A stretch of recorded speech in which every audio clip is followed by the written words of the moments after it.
proklamasi kami bangsa Indonesia dengan ini menyatakan kemerdekaan Indonesia.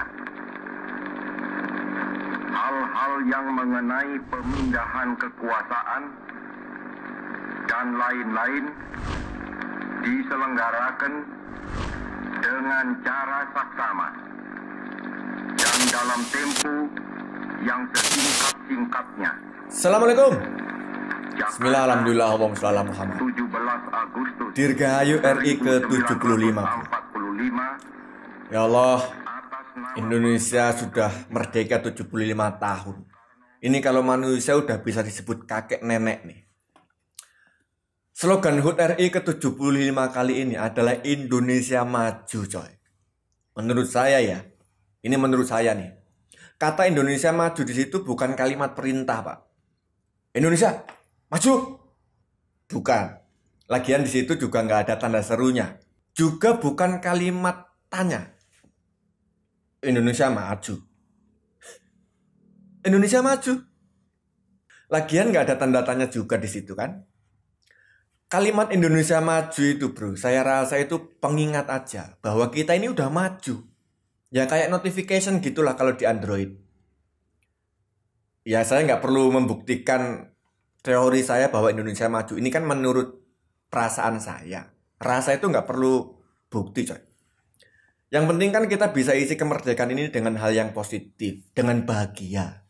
Ya kalau negatif terus prasangka kita pada Indonesia, pada pemimpinnya, pada pemuka agamanya, politikusnya, bahkan pada masyarakatnya. Jangan-jangan makna kemerdekaan itu malah luput. Ya lepas dari gimana kita memberi makna pada kemerdekaan ya. Yang penting tanggal 17 besok teks proklamasi mudah-mudahan bisa dibacakan di acara upacara bendera. Kalau ada yang ngelaksanain upacara. Ya namanya juga lagi COVID-19 ini loh yang bikin semuanya serba tertutup. Tapi ya nggak apa-apa. Biar nggak lupa nih saya mau ceritain hal-hal menarik seputar proklamasi 75 tahun yang lalu. Biar nggak lupa. Sayuti Melik dan mesin ketik berhuruf kanji. Selepas Bung Karno ini nulis draft proklamasi ya. Beliau kan nulis pakai tangan. Tiba-tiba Sayuti Melik tuh lewat. Dia melintas di depan ruangan tempat Bung Karno ngerumusin teks proklamasi itu. Di salah satu kamarnya Tadashi Maeda. Bung Karno ini langsung manggil. Lek. Sayuti Melik yang memang seorang wartawan ya. Karena dia sejak 1923 tuh. Dia itu udah nulis di berbagai surat kabar, Pak. Salah satunya di surat kabar Sinar Hindia. Dia ini udah siap duduk buat ngetik. Lah kok mesin ketiknya pakai huruf kanji? Bro, ini gimana ngetiknya nih? Enggak ada yang lain apa? Lalu Satsuki Mishima, dia itu pembantu Maeda, pergi nyari mesin ketik pinjaman. Pagi buta, Pak. Dia pergi ke kantor militer Jerman, lalu ketemu sama Mayor Kandelar, perwira angkatan laut Jerman, yang mau minjemin mesin ketik itu. Dan konon, ya sebelum berangkat nyari mesin ketik, Satsuki Mishima ini masih nyempet-nyempetin bikin masakan buat sahur Pak Karno dan kawan-kawan. Katanya dia masak nasi goreng. Sound system yang dipakai waktu itu bro adalah sound system racikan alias bikinan tangan. Yang punya namanya Pak Gunawan. Dia ini adalah provider penyedia sound system sewaan. Dia ini ahli banget ngeracik sound. Dari speakernya, amplinya, mic-nya, bahkan sampai standingnya itu juga bikinan sendiri. Upacara kemerdekaan yang luar biasa monumental itu Pak, pakai sound system abal-abal coba. Karena alat-alat sound system punya Pak Gunawan ini lagi disewa, lagi banyak banget keluar.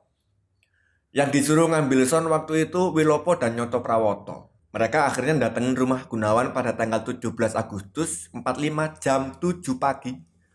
Jadi 3 jam sebelum Pak Karno baca teks proklamasi itu sound system belum siap Pak. Wilopo ini udah lama kenal sama Gunawan. Sebab dia kan kerja sebagai pembantu di Wali Kota Jakarta. Dan mungkin ya sering pakai sound system punya Gunawan gitu kalau ada acara. Dan dua orang ini, Wilopo dan Nyoto Prawoto, ternyata nggak bisa nyeting. Nggak bisa masang sound systemnya gitu.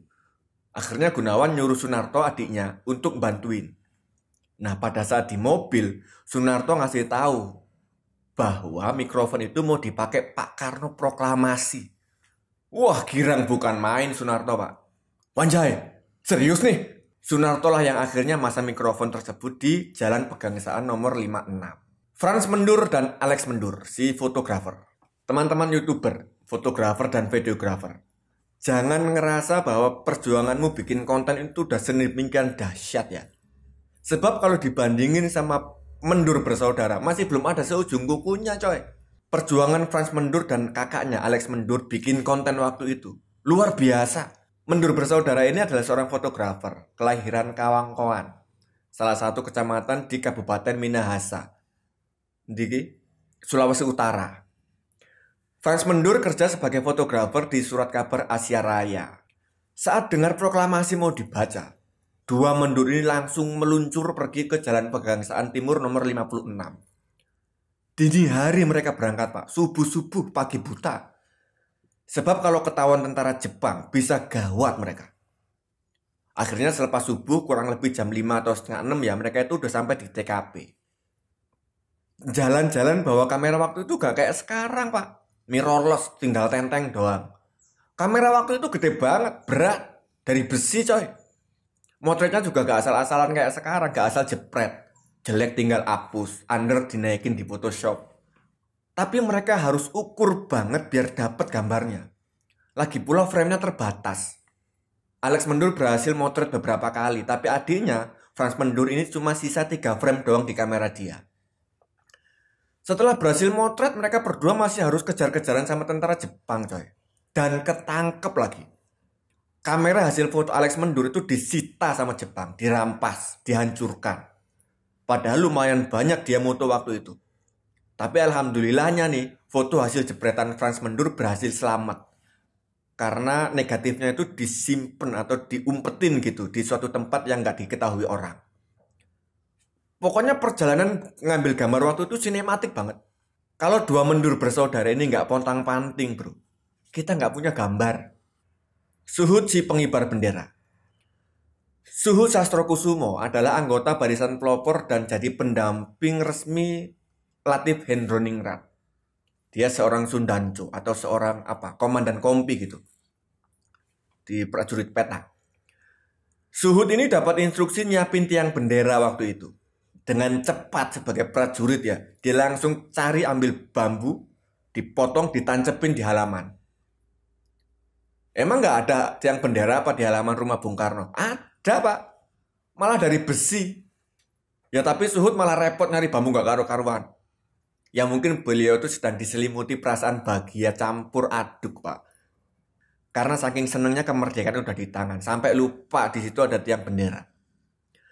Ya itulah bro, kemerdekaan yang ditunggu-tunggu 3,5 abad diselenggarakan dengan sederhana. Ya nggak apa-apa. Di balik kesederhanaan selalu ada kebahagiaan. Dan di depan kebahagiaan pasti ada kemajuan. Jangan lupa bahagia. Dirgahayu RI ke-75. Indonesia maju. Merdeka. Dengan jiwa proklamasi di dalam kalbu. Jangan mengeluh. Keluh adalah tanda kelemahan jiwa.